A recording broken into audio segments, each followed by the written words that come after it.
Hello everyone. Welcome back to our programming series. Today we are going to see about SkillRack daily challenge, that is, integers and alphabets, alternate columns. N holds the user input odd integer. Current keeps track of the offset used in the pattern, looping through each row from 0 to n1. Number represents the current row number increment by 1.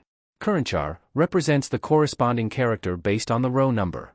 If currentchar goes beyond z, it wraps around to a, looping through each column based on the current offset, current. If the column index j is even, output the number, and update it. If number becomes less than 1, reset it to n. If the column index j is odd, output the character, currentchar, and update it. If currentchar goes below j, reset it to z. If we are in the second half of the pattern, decrease the offset, current. Otherwise, increase the offset for the first half. I hope you found this explanation helpful. Don't forget to like, share and subscribe for more programming challenges. Thanks for watching.